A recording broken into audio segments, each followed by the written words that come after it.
just look for the pinned post at the top of the page, which is our day 1. Also, if you're watching us on YouTube, let us know in the comments. We hope that we got on YouTube tonight live. All of this is a big learning experience, so we're here for it, and we are glad that you are too. So it's day 2, so we're going to talk about discarding and feeding. So let's get right to it. So you'll notice that I have both of my starters here. I have the one that we mixed up with the whole wheat flour, and I have the one that we mixed up with just plain unbleached all-purpose. Now I did find some rubber bands last night, so I did band them with rubber bands. So I'm going to take the lids off and set them to the side. Now we're going to talk a little bit about why we discard, okay? So we're feeding something that is alive. This is a natural leavener, so we are fermenting that flour and water mixture in the warm air. So it comes alive and is heat. So in order to feed it properly, we need to take out some of what happens at the beginning stages of ferment and to make room for what we're feeding it. So now, I mentioned this last night, but we don't ever want to like just wash this down the drain. A little bit on your spoons and whatnot is fine, but I would suggest that you go to the Dollar Tree and invest in like a 20 pack of $1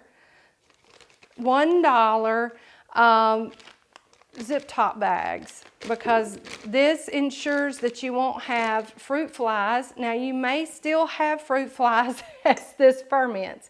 That is the big reason why we cover it with this cheesecloth or the lid, to keep them out of the starter. But to keep them out of your trash and from just taking over your home, we're going to seal that up in case it's not trash away day. So this is real easy.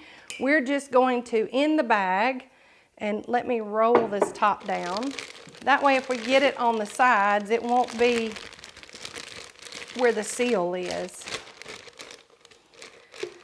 Now, like I stated before, we discard so that we can make room for the new food for the starter. Now, you might have to help things along, but by pretty soon, we will just be able to pour it out. But I'm actually going to have to dip it out and put it in the bag. And you see it's nice and stretchy and pliable and kind of easy to maneuver. Now I'm going to scrape things down and make sure that I have half of what I started with. And I do, because we started with very little, right? Now I'm going to do the same with the unbleached flour. And I'm just putting both in the same bag because they're discard. It really doesn't matter. Everything, oh, and I failed to mention, you might have a few bubbles, and the smell still smells like flour. It really doesn't smell like yeast yet. It still smells like wet flour. So we're going to take half of this guy out. But you may have had a little bubble action going on, and that's good. If you didn't, if we're just sitting there, or you have a little liquid on top, that is okay too, okay? Everybody's home is different. Everybody's climate is different. You might experience different things on different days. Now this is sealed up nice and tight, and I can safely put it in the trash and not have to hear Big D complain about it. All right, I'm going to turn on my tap to get that water nice and warm. Not hot, not cold, tepid. If you've never heard that word, that is your new word, and I want you to use it in a sentence tomorrow. Tepid, T-E-P-I-D, tepid water. Not hot, not cold. Just warm to the touch. All right, I've got that going. So now we're going to feed. And again, we're not measuring. I'm going to add about half of what I added last night because we took out half. So I'm going to put half back in both. And we don't measure at this point because we are learning look, feel, texture, all of those things of our starter. So I think my water is probably ready. Let me fill up my little measuring cup, even though I'm not measuring. All right, add a little in here. Now, you'll notice that I fed both with unbleached all-purpose flour. We started this with fermentation process with whole wheat in this one on the left because it builds a stronger foundation. I have seen talk that that's not all that necessary. So we're testing that. That's why I started my starter. I started Phyllis, and she's done really well with the whole wheat flour, and then eventually fed with the unbleached. So this one on the right, if you're just joining us, we did 2. We did the unbleached plain in another, just to kind of compare the two. Do we have a question? Okay, go ahead. Why would you throw it out? Can't you use it to make bread? No, not at this stage. At this stage, we are not fermented. At this stage, it's probably not going to do anything. It's not going to create any leavener for your bread because we've not fermented long enough. Fermentation takes anywhere from 5 to 30 days, depending on your climate. Typically, most people can reach full fermentation whenever they hit anywhere from day 5 to day 10. If it's summertime, a lot of people can hit it in less than that. But right now, everything that we're taking out, I won't say at this stage on day 2 is foul because we haven't got to the foul stage yet, but it's coming. It's coming, never fear. It'll be here before you know it. Okay, I'm gonna get my spoon so that we can look at the texture. Now, something that I wanted to call your attention to, and I did this deliberately. Last night, I talked a lot about the consistency that you want, which is that of really thick kind of cake batter. It's gloppy, okay? When you drop it like that, it can stay together, but then it separates easily. It's kind of like a really thick pancake mix or a cake batter. Over here on the right, I put a little too much water in. It's still gloppy, but it's thin, so it drips. All right, if you add too much water, you will not be feeding your starter. It will be overhydrated.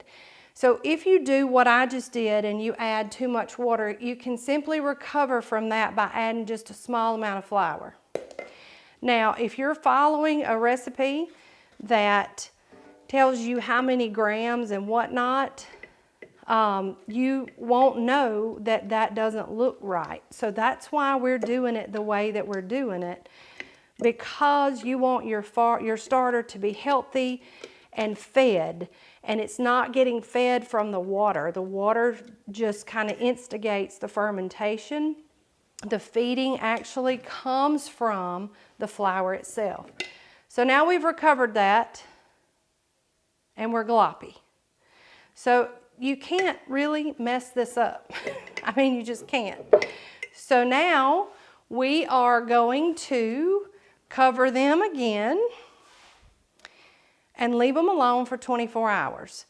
Now, I had a question from a viewer today who asked me if she had not done hers, if she mixed hers up during the day today, could she still feed it with us tonight? I said at this point in time and the stage we're in, yes, you can, that's fine. But at some point you need to keep it where you feed it at the same time every day. So if you're just joining us and you start, tonight when we're done, or tomorrow, you just want to keep up and feed at the same time every day. So whether that means you're feeding at night at 7 p.m. whenever we're doing these lives, then you'll want to feed every night around 7 p.m.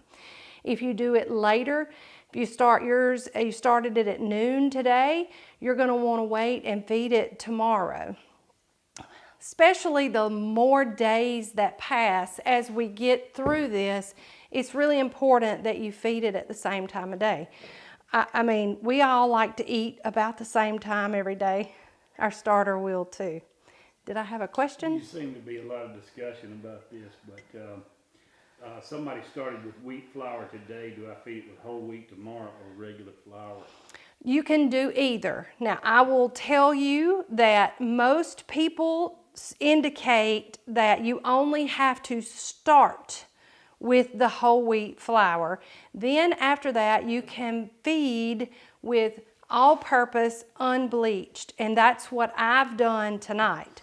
I didn't know any better. I had not kind of traveled down a rabbit hole, so to speak, at the point that I started this.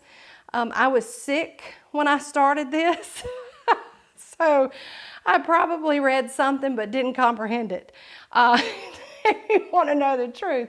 So I actually fed Phyllis with whole wheat starter for about 3 to 4 days, and she's fine. I picked up in the middle and then swapped to unbleached all-purpose, and you can do that too. Whole wheat flour can be expensive, so if you wanted to reserve it for your bread making, then simply starting on day 1 with it is perfectly fine, and then you can swap to the unbleached all-purpose or unbleached bread flour. But bread flour can be kind of pricey too. So, another question? Yep. Started mine this morning, out of town Friday and Saturday. Do I put in the refrigerator? No. No, I would say just, are you leaving Thursday or are you leaving Friday? So I'll wait on your answer.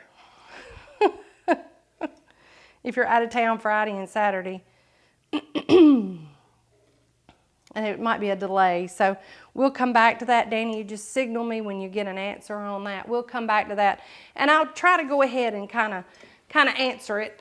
But if you're going out of town on Friday and you started yours this morning, tomorrow just back your feeding up about an hour, and then Friday before you leave, feed it and feed it really well. You're leaving Thursday morning, okay? Feed it really well Thursday morning, put it in a warm place, and don't worry about it. When you come home on Sunday, just feed it as soon as you get home, and it'll probably be fine. If anything else, it might just delay the fermentation process for a couple of days, but I mean, you haven't lost anything. You don't have to start completely over. That was me. I bumped this. I bumped and he thought somebody drove up. At any rate, I would just feed it really well on Thursday.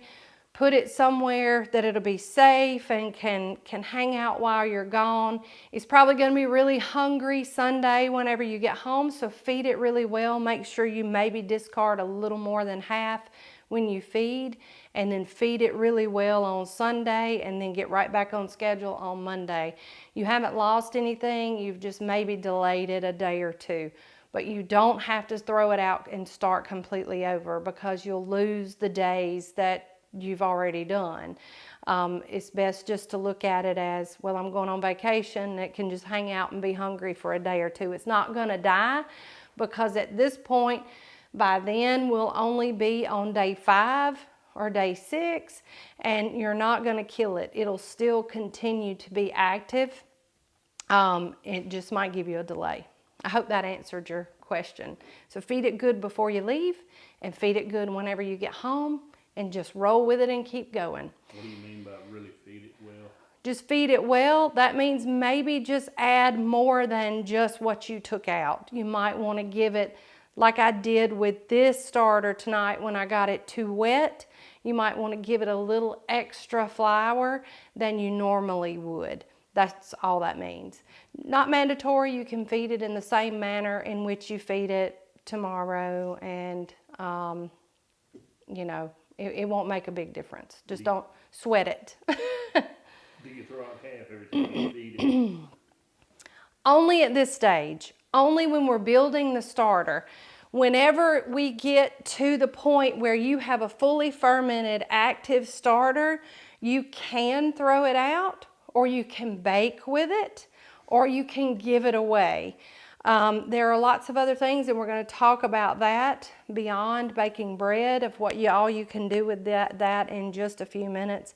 But at this stage, until you reach this point where you have a fully fermented active starter, we're going to discard half every time. And probably around day 3 or day 4, you will understand why.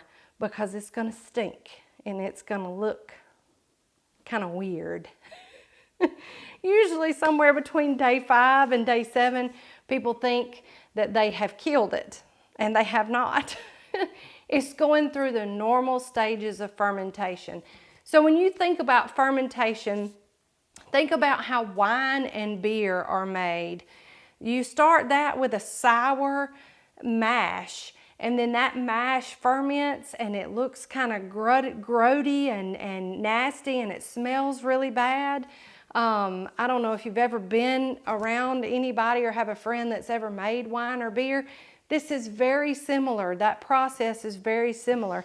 And it's natural. It's taking the wild yeast from the air and pulling it into the wet substance that we have, and it's putting that wild yeast in there, and it's causing the ferment, which actually is a leavening agent. So it's a beautiful natural thing that shows you, in a way, like so many other things, how our human body works, and I think that how one of the beautiful things that God gives us everything we need to thrive and to be healthy and whatnot.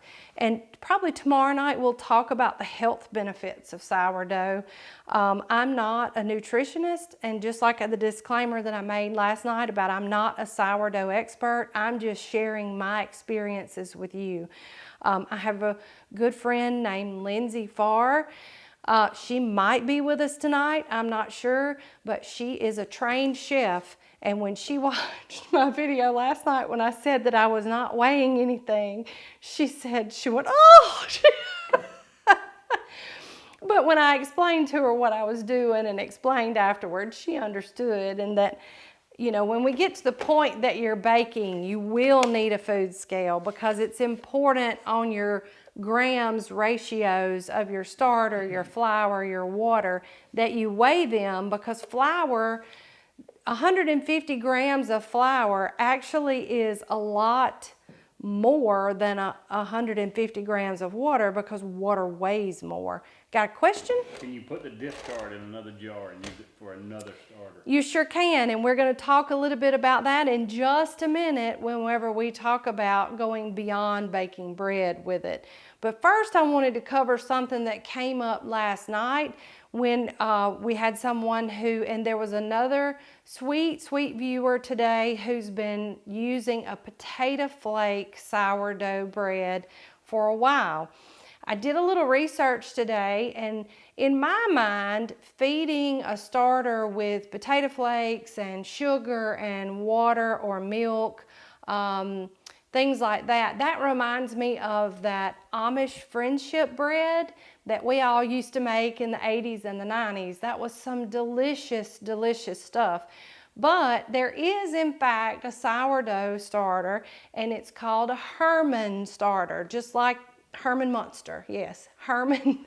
It's a Herman starter, and you actually do feed it with potato flakes. However, at its inception, whenever you grow it, initially it's grown with yeast.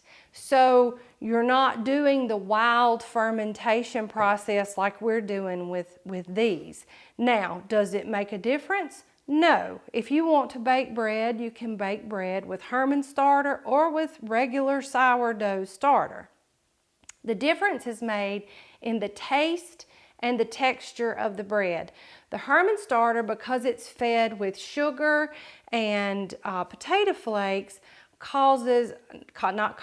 but gives you a softer, chewier loaf of your bread, and it has a much milder flavor.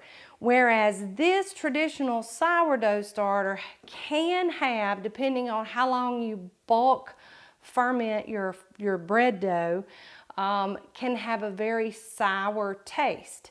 However, out of the two, this is, I think, a much more versatile starter, because you can sweeten it and you can make it mild or strong depending on how long you let your dough proof.